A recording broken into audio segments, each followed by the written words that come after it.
Hola, ¿cómo están? Estados Unidos viene aplicando hace muchos años una guerra cognitiva para intentar socavar primero la paz y luego la democracia de los gobiernos y los pueblos del mundo que no se supeditan a sus intereses geopolíticos. Pero, ¿cómo funciona? ¿Quién los financia? ¿Y qué hay detrás? Hoy lo analizamos en El Mapa. Bienvenidos.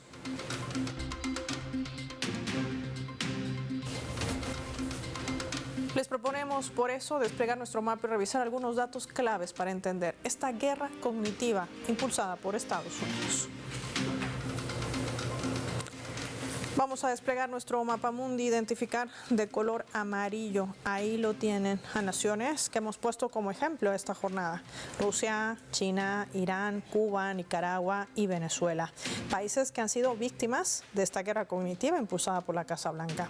Una estrategia que se caracteriza por querer imponer toma de decisiones y gobiernos títeres, digitados desde Washington, creando narrativas de desestabilización en regiones, utilizando propaganda, desinformación a través del control y boicot a las democracias y a las soberanías de estas naciones que están luchando y que resisten en contra del bloqueo y medidas coercitivas unilaterales. Además, un ejemplo de ello es la narrativa impulsada en Cuba e Irán como países supuestamente patrocinadores del terrorismo, mientras que en Venezuela lo hacen con planes para desestabilizar mediante reclutamiento y preparación de mercenarios, con atentados que se han generado a lo largo de estos años, entre ellos el intento de magnicidio, así como también el hecho de atacar a la población civil. Después del fin de la guerra de 12 días entre Israel, que atacó de manera unilateral, e Irán, el régimen de Tel Aviv y Washington han emprendido una guerra cognitiva intentando presentarse como vencedores del conflicto, además de seguir ejerciendo presión sobre países vecinos de Asia Occidental. Irán haciendo creer también que ese país persa se convierte en una supuesta amenaza. Son parte de las estrategias de narrativa que sigue impulsando Occidente, además de cómo se ha venido utilizando en otras naciones la supuesta intención de utilizar armas nucleares narrativas que hemos visto que se han utilizado como pretexto también para llevar adelante invasiones. China no está exenta de esa narrativa con la supuesta violación de derechos humanos y una guerra comercial injusta. Todo ello para complacer los intereses geopolíticos de los Estados Unidos. Sumemos más datos. Esta guerra cognitiva se intensifica sobre todo en Venezuela. Ahí lo tenemos identificada con los colores de su bandera y las 8 estrellas, con una falsa narrativa de la presencia de supuestos cárteles de droga, mientras que el gobierno venezolano está denunciando y ha desmantelado varias bandas narcoterroristas. Hasta el momento, informaba el ministro de Interior, Justicia y Paz, Diosdado Cabello, que esta gestión se han incautado más de 51.000 toneladas de droga. De igual modo, han sido neutralizadas 396 aeronaves que eran utilizadas con el narcotráfico proveniente ¿de dónde? De Colombia, de la mafia albanesa que opera en Ecuador, decía la autoridad. Además, recalcaba que hay un informe evacuado por la Oficina de Naciones Unidas contra la Droga y el Delito que confirma que Venezuela es un país libre del cultivo de coca ilícita. No cuenta con laboratorios de procesamiento. Por lo tanto, la denominativo de la presencia de cárteles es absolutamente falso, destacaban las autoridades. A esto se suma el desmantelamiento también de varias bandas narcoterroristas que trataban de implosionar no solamente la estabilidad y generar caos en el país, sino también atentar contra la vida de ciudadanos civiles. Detrás de ellos, vinculados Iván Simonovic y María Corina Machado. Todo esto ha generado también esa narrativa de tratar de instaurar a Venezuela como una nación en caos. ¿Qué hay detrás de todo este movimiento? Hoy lo analizamos con nuestros invitados.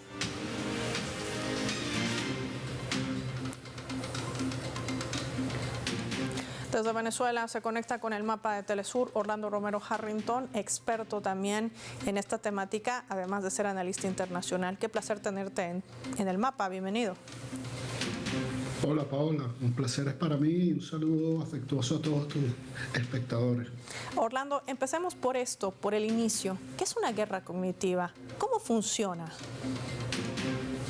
Bueno, una guerra cognitiva es la evolución natural de la guerra de cuarta generación. En realidad, lo que se denominó una guerra de cuarta generación es una realidad muy dolorosa que vivimos los venezolanos durante 20 años, desde la inclusión, la llegada al poder del comandante Hugo Chávez.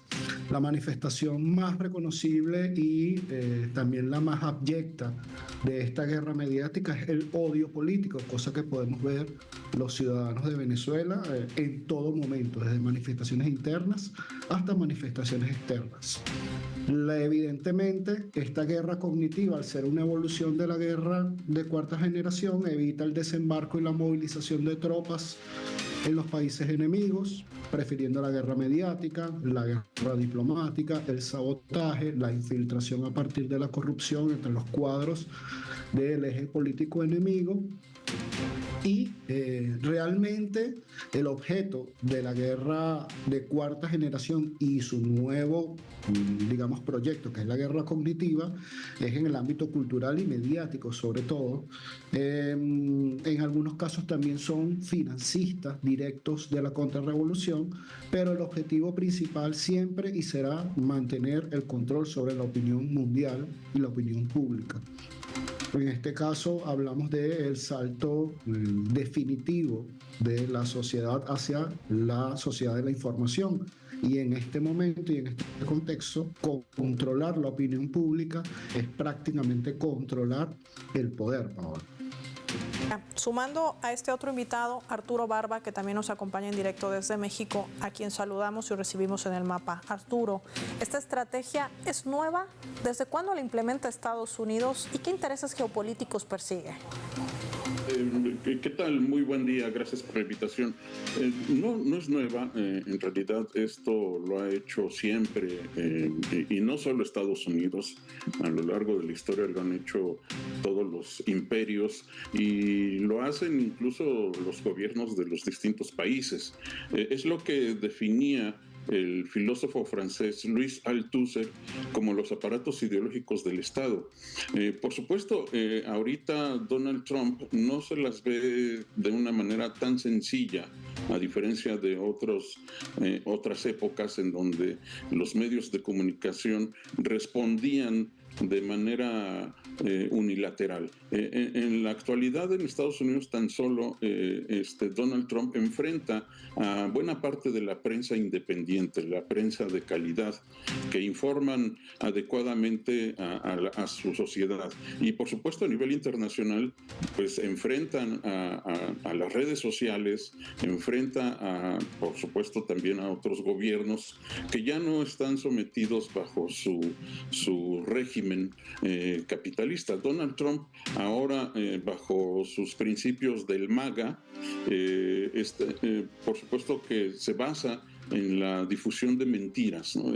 Estados Unidos no está haciendo absolutamente nada en su territorio para combatir el narcotráfico, suponiendo sin conceder que ese es el objetivo de mandar la flota marina al Caribe para combatir supuestamente a los grupos de narcotraficantes. En realidad, los grandes grupos y cárteles de narcotraficantes operan en Estados Unidos, distribuyen las drogas. Y no solo los grupos de narcotraficantes, la crisis del fentanilo en Estados Unidos fue ocasionado por su sistema farmacéutico a través de distintas empresas como Purdue Pharma, que fueron las que iniciaron esta grave crisis del fentanilo que padecen tanto Estados Unidos como Canadá. Entonces, este supuesto discurso de combatir a los cárteles del narcotráfico por sí solo se cae y no se sostiene. Y esto lo han puesto de manifiesto pues no solo los distintos gobiernos, sino la prensa estadounidense, la prensa independiente, que están enfrentadas totalmente con Donald Trump. Entonces, aunque por supuesto alinean a sus medios de comunicación afines como Fox News, En realidad, este es el camino que siempre ha seguido el gobierno estadounidense, y con Donald Trump se agudiza. Esta guerra arancelaria que ha librado desde que tomó posesión en el gobierno, pues se ha basado fundamentalmente en mentiras, en chantajes, pero es propio del actuar de un presidente que es un criminal.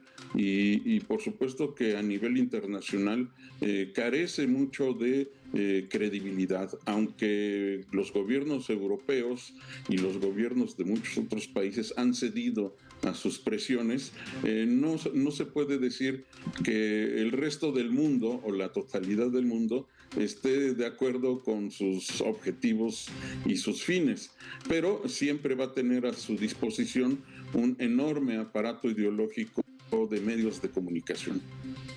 Ahora, Orlando, cuando nosotros identificamos estas noticias falsas, estas herramientas de una guerra cognitiva, tiene que haber intereses por detrás. Tú nos decías el poder. ¿Qué es lo que trata de implosionar con esa moral, si vale el término, la administración, en este caso de Donald Trump, hacia Venezuela? Sí, hablamos de una estrategia que quizás algunos consideran como novedosa porque parte de la intersección de la ciberpolítica como un eje fundamental dentro de la comunicación política contemporánea. Y es que esta estrategia parte de la interpretación del ejercicio de los algoritmos. Es decir, se estudian las necesidades informacionales, culturales o ideológicas del cliente en la plataforma que utiliza, una plataforma digital en todo caso, para muestrear contenidos que puedan ser objeto de compra. En este caso, hay un fenómeno que aterroriza al ciudadano norteamericano, ya lo decía mi colega que me antecedía, y es el fentanilo. Los zombies que dominan ciudades como Filadelfia, como Detroit, y comienza a verse en las principales ciudades del país. Son hordas de seres que pareciera que ya no son humanos, doblados en un eterno sufrimiento, carcomiendo la estabilidad moral y psíquica del inconsciente colectivo norteamericano. De esta manera, cualquier medida, Paola, que se tome al respecto será bienvenida por el público elector que apoya a Trump. La creación de este nuevo enemigo, en este caso Nicolás Maduro, al que puede agredir simbólica y diplomáticamente, le permite crear esa sensación de seguridad, de firmeza y de decisión ante los problemas que en teoría afectan a sus votantes. Sin embargo, nosotros sabemos que el mercado de la droga es el verdadero motor económico de las grandes zonas y secciones de Estados Unidos, para nadie es un secreto.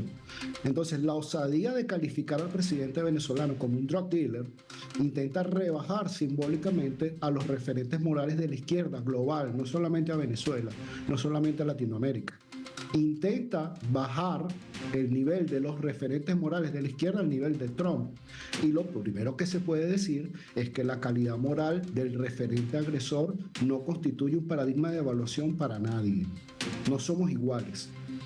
No hay un paradigma incluso de comparación entre Donald Trump y Nicolás Maduro.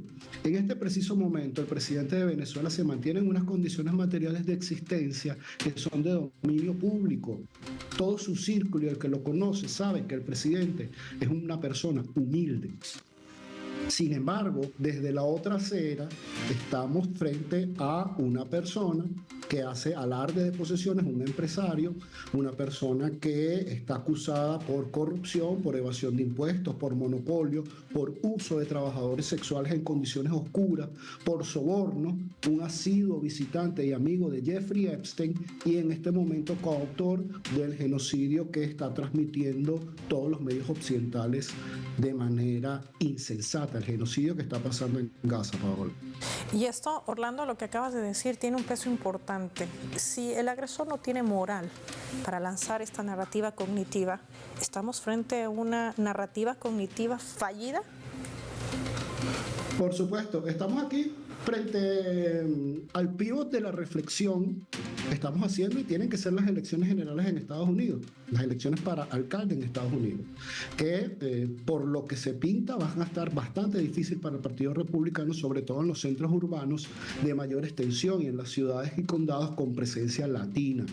Electoralmente hablando, ante esta coyuntura, los republicanos necesitan consolidar y fortalecer, Paola, su voto duro, básicamente. Y aquí permíteme insertar un eslogan que he leído bastante en los comentarios de precisamente estos jóvenes argentinos que se identifican como libertarios. Realmente una verdadera pantomima política, si me permites acotar, de lo que realmente implica el hecho de asumirse como un libertario próximo al anarquismo.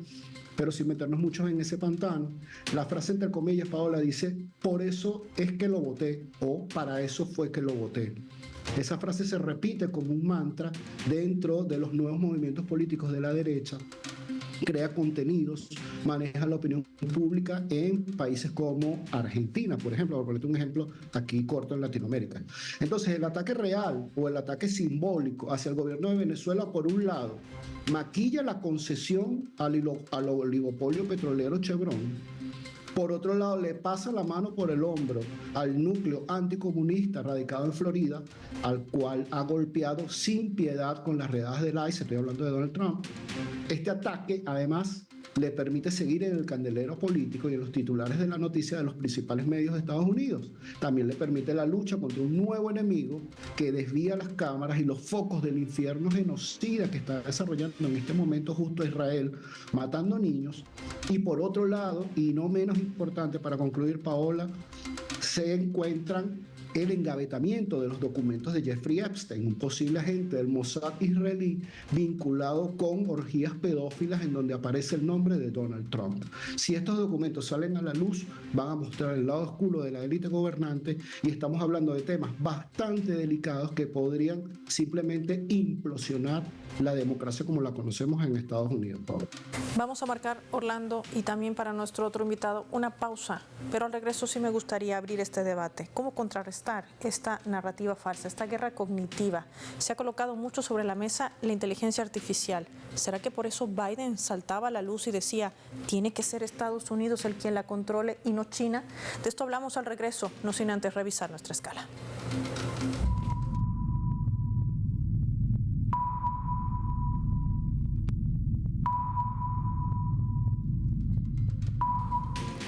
Esta vez a través del portal de nuestra multiplataforma informativa Telesur, a la cual invito a visitar, compartir las noticias y dar like. Dice que la CIOP contra Venezuela, detrás del silencio del Pentágono, hasta ahora ni el Pentágono ni el Comando Sur de Estados Unidos han revelado información concreta sobre el supuesto despliegue militar norteamericano en el Caribe hacia Venezuela. Esta ausencia de datos oficiales resulta reveladora. La lógica institucional indica que si se tratara de una operación de alto perfil o de alto perfil, será enmarcada como un gran objetivo de Estado, como la lucha contra el narcotráfico en la región. El secretario de Defensa, Pete Hegseth, debería estar ofreciendo detalles. Es el jefe del Pentágono, por cierto, a la prensa o asimismo informando sobre el despliegue a través de cuentas oficiales del Pentágono. Y sin embargo, el silencio es ensordecedor. Todo apunta a una galvanizada por agencias internacionales como Reuters, apalancada por Marco Rubio con un doble objetivo de presión. Por un lado, busca forzar a Trump a que hable de Venezuela exclusivamente en términos de fuerza, y por el contrario, pretende que el extremismo aproveche el momento para desestabilizar el país, similar a los ensayos armados que han sido desmantelados en el pasado. Sin estos elementos de análisis, corremos el riesgo de ser víctimas del miedo colectivo que de manera fabricada pretenden instaurar. La comprensión de estas dinámicas resulta fundamental para no caer en la trampa de una narrativa diseñada más para la presión política interna que para reflejar una realidad militar concreta. El silencio del Pentágono forma parte de una estrategia donde la ambigüedad sirve mejor a los objetivos políticos que la claridad operativa. Ya volvemos.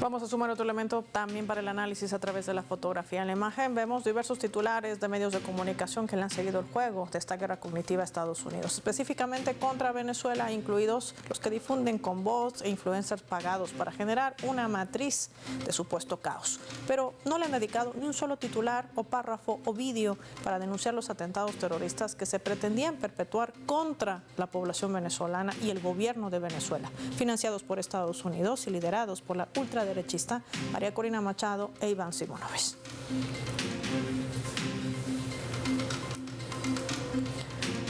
Arturo Barba Navarrete nos acompaña en el análisis. Arturo, ¿será la tecnología una herramienta indispensable para contrarrestar estos escenarios? Bueno, sin duda las grandes empresas tecnológicas llamadas las 7 magníficas que dominan las redes sociales, que son estadounidenses, excepto TikTok, que es China, por supuesto que están al servicio del aparato ideológico estadounidense, pero la gran ventaja es que cualquier usuario también puede usar las redes. De hecho, por ejemplo, en México, el gobierno mexicano utiliza las redes sociales y granjas de robots, de bots, para difundir también sus posturas ideológicas. Lo mismo lo puede hacer Venezuela y cualquier otro país del mundo. Por supuesto, no sabemos hasta qué punto la respuesta de la sociedad ante los distintos mensajes a través de redes sociales pueda ser favorable o no, pueda servir para tratar de desmontar las mentiras del gobierno estadounidense. Yo sí quiero señalar que se tratan no de fake news, las noticias no son falsas, las noticias reflejan hechos reales. Entonces, el llamarles fake news en realidad es un eufemismo de las mentiras. Y estamos hablando de todo un sistema de gobierno que utiliza mentiras, y Donald Trump las ha usado desde su primer periodo y durante sus candidaturas. Se ha dedicado a difundir mentiras, así como lo hacía en contra y lo hace en contra de los mexicanos y todos los migrantes que llegan a Estados Unidos diciendo que son criminales. En realidad ahora lo que se está haciendo en contra del supuesto ataque a grupos de narcotraficantes, pero que va dirigido por lo menos mediáticamente en contra del gobierno de Venezuela, pues esto lo está utilizando también para otros fines, por ejemplo, tratar de presionar al gobierno brasileño para que no se juzgue a Bolsonaro. Entonces se han convertido en un aparato de presión y lo seguirán siendo porque las redes sociales están teniendo cada vez más alcance que los medios tradicionales, y yo creo que la respuesta adecuada es difundir hechos objetivos, difundir noticias veraces a través de estos mismos medios. Es la opinión de Arturo Barba Navarrete. Orlando, esta narrativa falsa, porque no es otra cosa que una narrativa falsa la que implementa Estados Unidos al momento de lanzar la distorsión de una información para generar caos, desestabilización, tiene que ver con el dominio también de la inteligencia artificial, y lo pongo así porque quizás la implementación de la misma ayudaría a poder detectar si vienen informaciones manejadas por bots, por influencers que además son pagados como mercenarios para replicar esta información o desinformación, que es el término correcto, y por último, lograr establecer con ello estrategias. ¿Qué nos dices? Fíjate, con relación a eso, el mismísimo Bill Gates expresaba preocupación en su último libro sobre el problema de la desinformación conectada con el uso de la inteligencia artificial. Y es que en este momento los problemas pareciera que son tratar de controlar lo que puede hacer la inteligencia artificial en la sustitución efectiva del manejo operativo de la red. Es decir, no solamente la inteligencia artificial nos está sustituyendo, sino que incluso está sustituyendo nuestra navegación.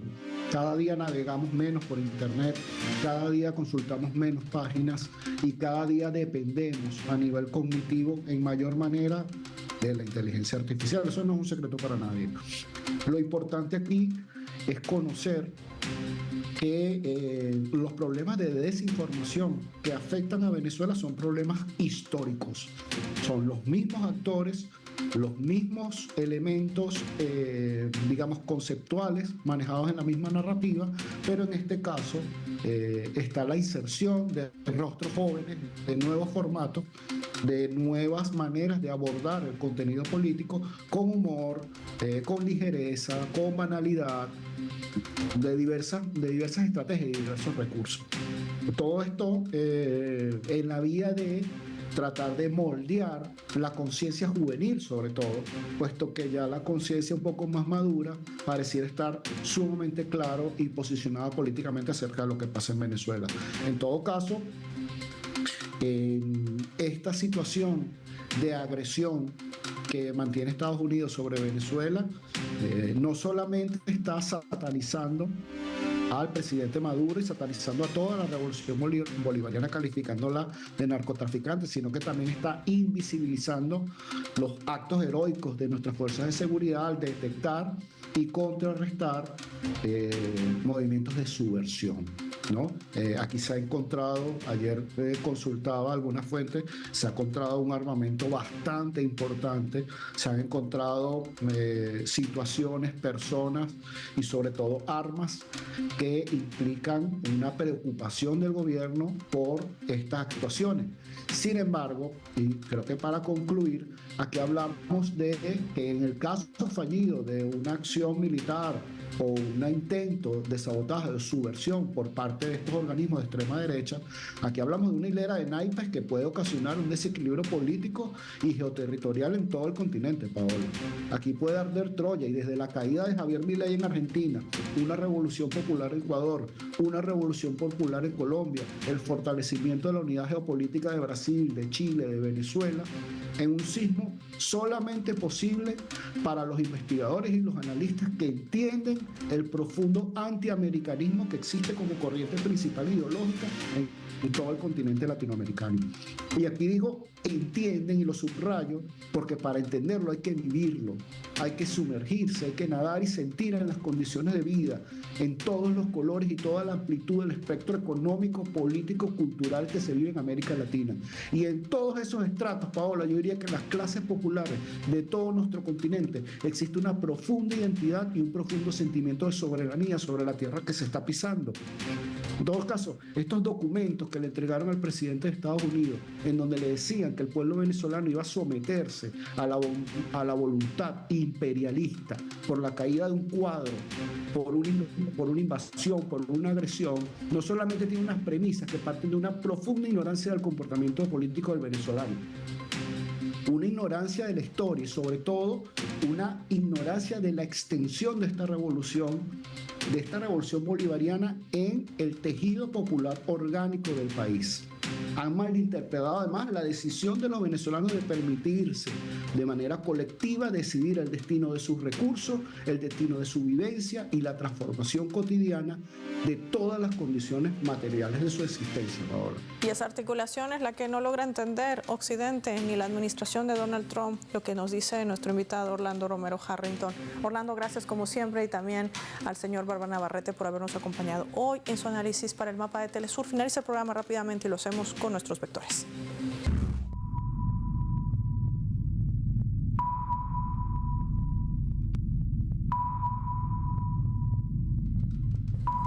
Por esta razón, nuestro mapa, nuestro radar ha detectado 3 claves sobre este tema. Guerra cognitiva es el primero, una vieja estrategia de Estados Unidos que hoy aplica con nuevas herramientas. Occidente pretende utilizar la mente humana como un campo de batalla. Esta sofisticada forma de conflicto que vale de ataques narrativos que generan manipulación psicológica, desinformación e ingeniería social para alcanzar objetivos estratégicos. 2. Hablemos de los objetivos.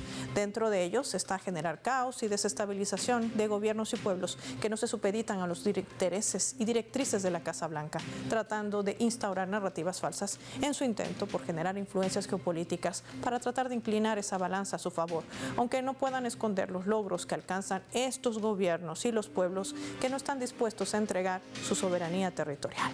3. Soluciones tecnológicas. Quizás aquí se entienda el interés de controlar la inteligencia artificial. Ya lo avisoraba Biden, el expresidente de Estados Unidos, y es que se puede aprovechar aprovechar la tecnología para detectar y mitigar ataques narrativos. Esto puede incluir aquellas herramientas basadas en inteligencia artificial, identificando narrativas dañinas, el comportamiento anómalo de los bots que las expanden y los denominados influencers pagados como mercenarios y esas comunidades que las conectan. Esta información permitiría a las organizaciones comprender proactivamente aquellas amenazas narrativas y medidas que podrían escalar para tomar las mejores decisiones estratégicas. Los pueblos de América Latina están articulados y tienen conciencia que no permitirá la entrega ni de su territorio ni de su dignidad. Soy Paola Pérez y nos vemos en otra edición del Mapa.